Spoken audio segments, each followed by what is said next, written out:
ഇരു മുന്നണികളും ഇഞ്ചോടിഞ്ചു പോരാടി തുല്യത പാലിച്ച തിരുവമ്പാടിയിലും അതേ ആവേശത്തോടെ തന്നെയാണ് അംഗങ്ങളുടെ സത്യപ്രതിജ്ഞാ ചടങ്ങ് നടന്നത്. അനുരാഗ് ഓഡിറ്റോറിയത്തിൽ നടന്ന സത്യപ്രതിജ്ഞാ ചടങ്ങിൽ 100 കണക്കിന് ആളുകൾ പങ്കെടുത്തു. ഇരു മുന്നണികളും ഇഞ്ചോടിഞ്ചു പോരാടി തുല്യത പാലിച്ച തിരുവമ്പാടി ഗ്രാമപഞ്ചായത്തിൽ ഏറെ ആവേശത്തോടെ തന്നെയാണ് സത്യപ്രതിജ്ഞാ ചടങ്ങ് നടന്നത്. മുതിർന്ന അംഗം കാവുകല്ലേൽ വാർഡിൽ നിന്നും വിജയിച്ച സരസ്വതിയാണ് ആദ്യം സത്യവാചകം ചൊല്ലിയത്. ഭരണാധികാരി സഹകരണ സംഘം അസിസ്റ്റന്റ് രജിസ്ട്രാർ ബിജി എസ് ആറാണ് സത്യവാചകം ചൊല്ലിക്കൊടുത്തത്.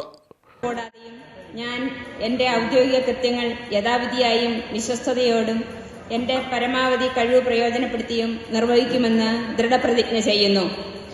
തുടർന്ന് സരസ്വതി വാർഡ് ക്രമത്തിൽ മറ്റംഗങ്ങൾക്ക് സത്യവാചകം ചൊല്ലിക്കൊടുത്തു. ഇടതംഗങ്ങൾ ഭൂരിഭാഗവും ദൃഢപ്രതിജ്ഞ ചെയ്തപ്പോൾ UDF അംഗങ്ങൾ ഈശ്വരനാമത്തിൽ സത്യവാചകം ചൊല്ലി. തിരുവമ്പാടി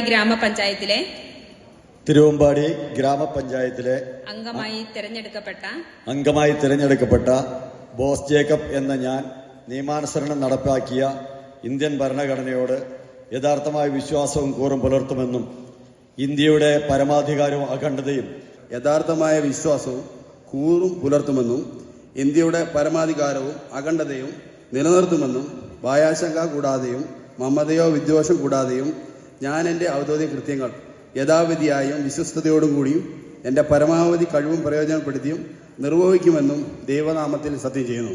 അനുരാഗ് ഓഡിറ്റോറിയത്തിൽ പ്രത്യേകം തയ്യാറാക്കിയ വേദിയിൽ നടന്ന സത്യപ്രതിജ്ഞാ ചടങ്ങിൽ വിവിധ രാഷ്ട്രീയ പാർട്ടി പ്രവർത്തകരും നാട്ടുകാരും വിജയികളുടെ ബന്ധുക്കളും ഉൾപ്പെടെ 100 കണക്കിന് ആളുകളാണ് പങ്കാളികളായത്. പ്രതിജ്ഞാ ചടങ്ങിന് ശേഷം ഭരണസമിതിയുടെ ആദ്യ യോഗം മുതിർന്ന അംഗം സരസ്വതിയുടെ അധ്യക്ഷതയിൽ ചേർന്നു. CTV പ്രാദേശിക വാർത്ത, തിരുവമ്പാടി.